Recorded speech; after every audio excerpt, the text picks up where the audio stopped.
Tradition 3. The only requirement for AA membership is a desire to stop drinking. This tradition is packed with meaning. For AA is really saying to every serious drinker, you are an AA member if you say so. You can declare yourself in. Nobody can keep you out, no matter who you are, no matter how low you've gone, no matter how grave your emotional complications, even your crimes. We still can't deny you AA. We don't want to keep you out. We aren't a bit afraid you'll harm us. Never mind how twisted or violent you may be. We just want to be sure that you get the same great chance for sobriety that we've had. So, you're an AA member the minute you declare yourself. To establish this principle of membership took years of harrowing experience. In our early time, nothing seemed so fragile, so easily breakable as an AA group. Hardly an alcoholic we approached paid any attention. Most of those who did join us were like flickering candles in a windstorm. Time after time, their uncertain flames blew out and couldn't be relighted. Our unspoken, constant thought was, which of us may be the next? A member gives us a vivid glimpse of those days. At one time, he says, every AA group had many membership rules. Everybody was scared witless that something or somebody would capsize the boat and lump us all back into the drink. Our foundation office. Here the book has a footnote which reads, in 1954, the name of the Alcoholic Foundation Incorporated was changed to the General Service Board of Alcoholics Anonymous Incorporated, and the foundation office is now the General Service Office. Returning now to the text, our foundation office asked each group to send in its list of protective regulations. The total list was a mile long. If all those rules had been in effect everywhere, nobody could have possibly joined AA at all. So great was the sum of our anxiety and fear. We were resolved to admit nobody to AA but that hypothetical class of people we termed pure alcoholics. Except for their guzzling and the unfortunate results thereof, they could have no other complications. So, beggars, tramps, asylum inmates, prisoners, queers, plain crackpots, and fallen women were definitely out. Yes, sir, we'd cater only to pure and respectable alcoholics. Any others would surely destroy us. Besides, if we took in these odd ones, what would decent people say about us? We built a fine mesh fence right around AA. Maybe this sounds comical now. Maybe you think we old-timers were pretty intolerant. But I can tell you there was nothing funny about the situation then.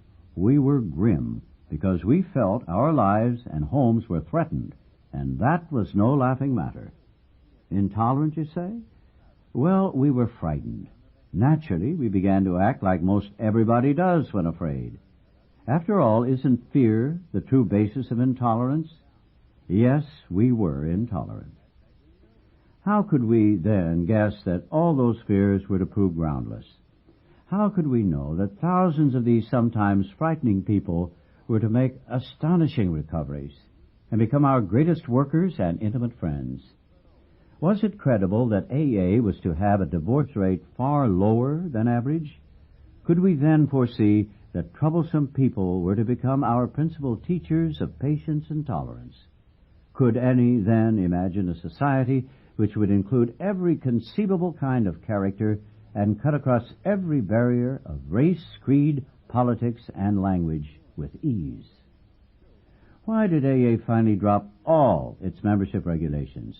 Why did we leave it to each newcomer to decide himself whether he was an alcoholic and whether he should join us?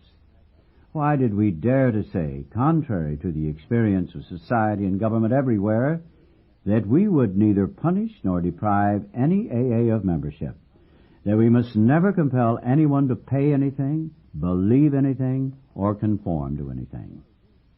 The answer, now seen in Tradition 3, was simplicity itself. At last, experience taught us that to take away any alcoholic's full chance was sometimes to pronounce his death sentence, and often to condemn him to endless misery. Who dared to be judge, jury, and executioner of his own sick brother? As group after group saw these possibilities, they finally abandoned all membership regulations. One dramatic experience after another clinched this determination until it became our universal tradition. Here are two examples. On the AA calendar, it was year 2. In that time, nothing could be seen but two struggling, nameless groups of alcoholics trying to hold their faces up to the light. A newcomer appeared at one of these groups, knocked on the door, and asked to be let in. He talked frankly with that group's oldest member. He soon proved that his was a desperate case, and that above all he wanted to get well. But, he asked, "Will you let me join your group? Since I am the victim of another addiction, even worse stigmatized than alcoholism, you may not want me among you. Or will you?" There was a dilemma. What should the group do? The oldest member summoned 2 others, and, in confidence, laid the explosive facts in their laps. Said he, "Well, what about it? If we turn this man away, he'll soon die. If we allow him in, only God knows what trouble he'll brew. What shall the answer be, yes or no?" At first, the elders could look only at the objections. "We deal," they said, "with alcoholics only. Shouldn't we sacrifice this one for the sake of the many?" So went the discussion, while the newcomer's fate hung in the balance. Then one of the 3 spoke in a very different voice. "What we are really afraid of," he said, "is our reputation. We are much more afraid of what people might say than the trouble this strange alcoholic might bring." As we've been talking, 5 short words have been running through my mind. Something keeps repeating to me, "What would the Master do?" Not another word was said. What more indeed could be said? Overjoyed, the newcomer plunged into 12-step work. Tirelessly, he laid AA's message before scores of people. Since this was a very early group, those scores have since multiplied themselves into thousands. Never did he trouble anyone with his other difficulty. AA had taken its first step in the formation of Tradition 3.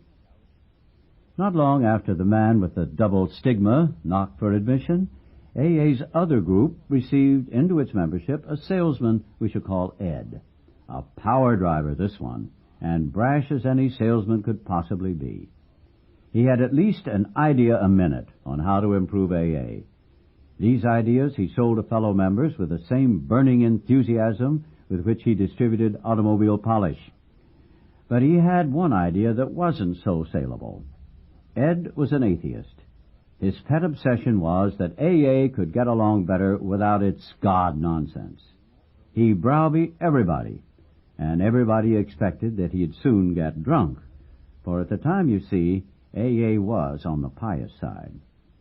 There must be a heavy penalty, it was thought, for blasphemy. Distressingly enough, Ed proceeded to stay sober. At length, the time came for him to speak in a meeting. We shivered, for we knew what was coming. He paid a fine tribute to the fellowship. He told how his family had been reunited. He extolled the virtue of honesty. He recalled the joys of 12-step work. And then he lowered the boom. Cried Ed, "I can't stand this God stuff. It's a lot of malarkey for weak folks. This group doesn't need it, and I won't have it. To hell with it." A great wave of outraged resentment engulfed the meeting, sweeping every member to a single resolve. Out he goes. The elders led Ed aside. They said firmly, "You can't talk like this around here. You'll have to quit it or get out." With great sarcasm, Ed came back at them. "Now do tell, is that so?" He reached over to a bookshelf and took up a sheaf of papers. On top of them lay the foreword to the book Alcoholics Anonymous, then under preparation. He read aloud, "The only requirement for AA membership is a desire to stop drinking." Relentlessly, Ed went on, "When you guys wrote that sentence, did you mean it or didn't you?" Dismayed, the elders looked at one another, for they knew he had them cold. So Ed stayed. Ed not only stayed, he stayed sober month after month. The longer he kept dry, the louder he talked, against God. The group was in anguish so deep that all fraternal charity had vanished. When, oh, when, groaned members to one another, will that guy get drunk?